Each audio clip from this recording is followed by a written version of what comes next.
this post that I saw from somebody that has reached out to me a couple times, and I've known her for a while now, and I saw this story on the Instagram, and so I messaged her, and I wanted to share my response because this is a very common thing where somebody goes, "Oh my God, I hit all my calories, I hit my 10,000 steps, and then the scale went up."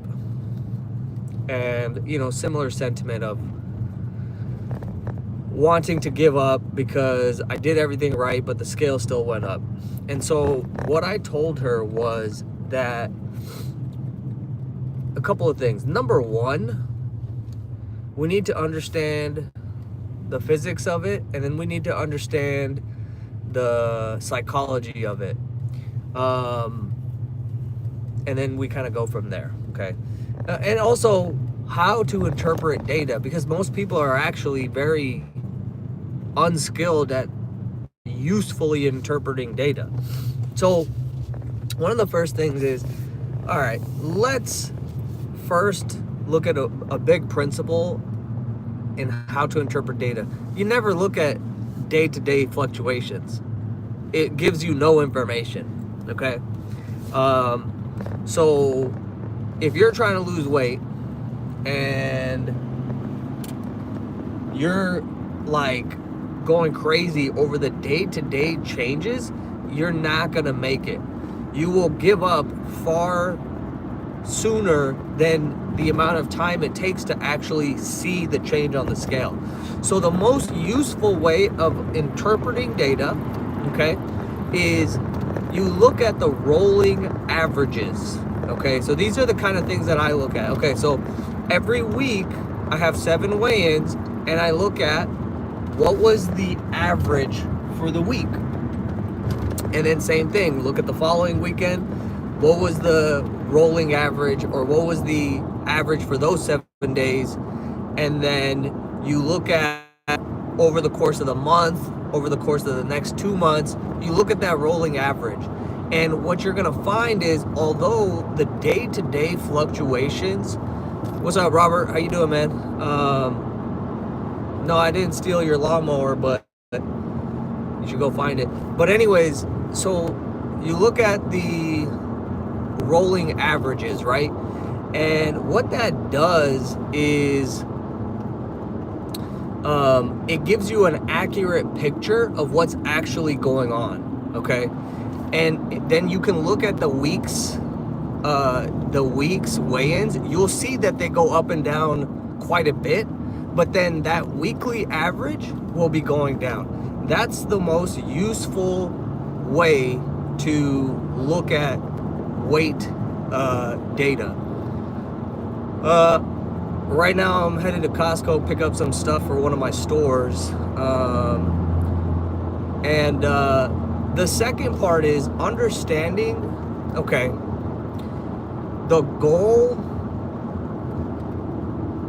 the way that fat loss works, right? The gold standard is 1 to 2 pounds per week, okay?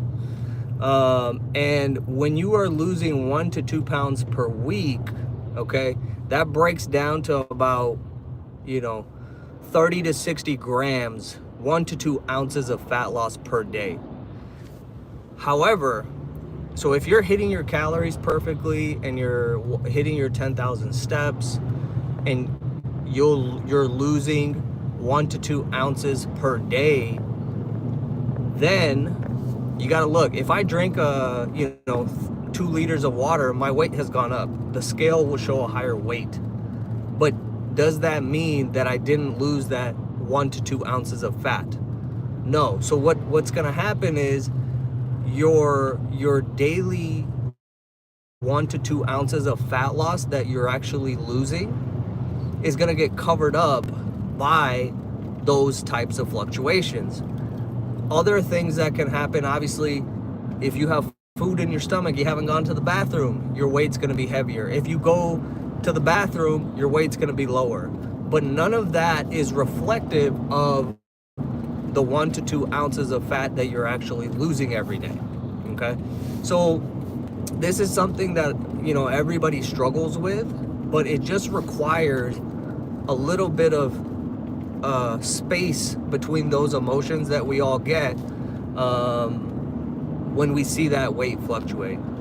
So that was my, you know, conversation with her, and it just a lot of times it just helps, you know, talking with somebody who's done it before over and over again and has worked with a lot of people to kind of help you see, you know, okay, like, I understand. I don't have to freak out. I don't need to look at every single fluctuation on a day-to-day basis. Okay, and the rolling averages is what you want to look at, and you have to. So what you have to do is you have to stay consistent on those daily calories and those steps for a long enough time period. So, you know, anybody can completely transform their body in about 3 months, right? Obviously, if you have 100 pounds to lose, it's going to take a little bit longer for those, you know, 2 ounces of daily fat loss to add up.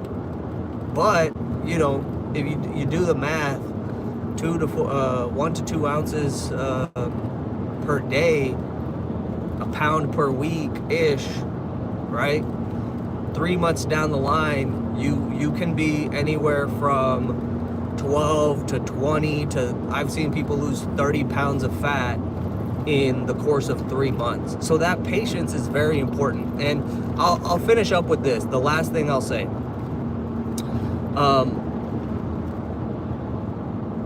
There was a guy who posted on Twitter yesterday, smart guy, very smart guy, he's a coach as well.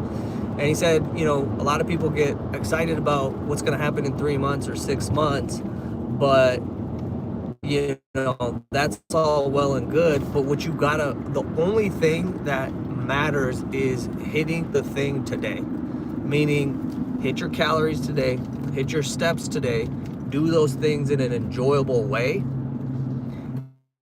And you will, you know, if you stack up those days, you're going to see a dramatic difference in 3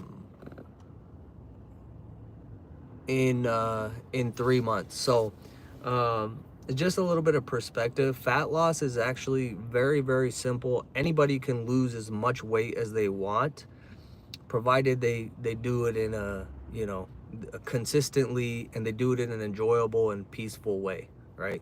And that's kind of the principles that the burrito diet is built on, is doing it in an enjoyable and peaceful way, because when you're forcing yourself to do stuff, to continue doing it. And then when you don't have the right perspective on how to look at the day-to-day fluctuations, you're going to feel shitty, and you're going to be frustrated, and then you're going to quit, right? You're going to quit a lot sooner than the 3 months that it would take to see significant change.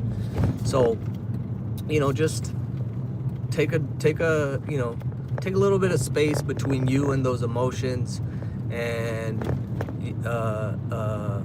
allow yourself to do the stuff for the next 3 months. So anyways, that's the kind of message that I sent her, and you know, hopefully she'll be able to stick with that for, you know, 3 months, because for most people, it's not, for everybody, it's not that you can't lose fat, it's just that your emotions get in the way and they prevent you from doing the stuff for a long enough time period. So as always, if you ever have any questions or need some guidance or help on this, let me know.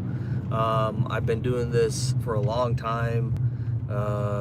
You know, we opened San Jose Barbell in 2013, and you know, I've been working with people online since 2015, and we still have people. If you're ever in San Jose, feel free to message me you know, I still have the gym over there, and work with people in person as well. And my main thing is just helping people become more patient and doing things not in that forceful way.